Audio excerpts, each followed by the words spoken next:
Serial तुमसे तुम तक के आने वाले अपकमिंग ट्रैक में होगा बहुत बड़ा हाई वोल्टेज ड्रामा, क्योंकि पुष्पा ने घर पे आर्यवर्धन को जो बुला लिया है वो भी अन्नू की शादी की बात करने के लिए। लेकिन दोस्तों यहाँ पे आता है सीरियल में एक बड़ा ट्विस्ट, क्योंकि आर्यवर्धन को ऐसा लगने वाला है कि पुष्पा बात कर रही है अन्नू और हमारे आर्यवर्धन की शादी की।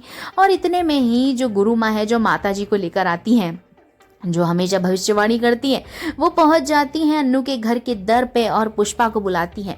पुष्पा को कहती हैं कि तुम्हारी बेटी की शादी होने वाली है, तुम्हारे घर में शहनाइयाँ बजने वाली हैं। अब इस बात पे पुष्पा खुश तो हो जाती है, लेकिन पुष्पा को समझ में नहीं आता है कि किस तरफ संकेत कर रही हैं गुरु माँ। लेकिन संकेत हमारे आर्यवर्धन को समझ आ चुका है। उसे ऐसा लगता है कहीं अन्नू और आर्यवर्धन की शादी की ही तो बात नहीं कर रही हैं हमारी जो गुरु माँ है वो। लेकिन आने वाला अपकमिंग ट्रैक अब फाइनली अन्नू और आर्यवर्धन के रिश्ते को लेकर होने वाला है, जहाँ पे ऑफिस में आर्यवर्धन सोच रहा होगा कि मैं अन्नू से कैसे बात करूँ शादी के बारे में।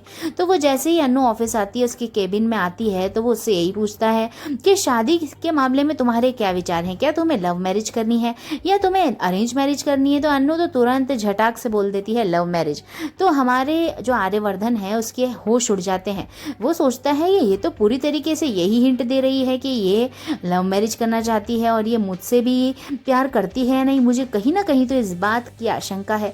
अब इस बात को सच करने के लिए अन्नू अपना पहला कदम बढ़ाने वाली है और अपने पहले कदम के लिए अब वो आर्यवर्धन को करने वाली है अपनी तरफ से प्रपोज।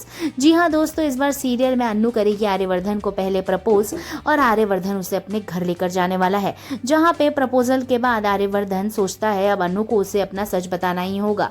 अगर सच नहीं बताया पास्ट का तो फ्यूचर खराब हो जाएगा। और वो अन्नू से प्यार करता है तो वो अन्नू के साथ कोई रिस्क नहीं लेना चाहता।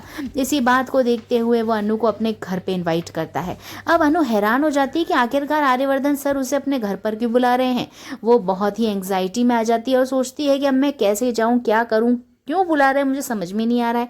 वो तुरंत पहुंच जाती है आर्यवर्धन के घर पे उसके साथ, और वहां जाके जब वो घर देखती है तो उसके होश उड़ जाते हैं। घर देख के वो हैरान तो होती ही है, लेकिन आर्यवर्धन जब घर के अंदर उसे ले जाता है, अपना घर दिखाता है, उसके बाद जब वो अपने पास्ट का सच बताता है कि वो एक शादीशुदा आदमी है और उसकी पत्नी कुछ सालों पहले मर चुकी थी, तो इस बात को सुन अन्नू के चेहरे पे जो शिकन जाती है, जो शॉकिंग रिएक्शन आता है, वो देख के आपको काफी मजा आने वाला है। लेकिन इसके बाद होगा बड़ा धमाका, क्योंकि दोनों की होगी ग्रैंड वेडिंग। इसलिए बने रहिए इसी लेटेस्ट खबरों के लिए। तुमसे तुम तक देखते रहिए और एक लाइक तो बनता है दोस्तों।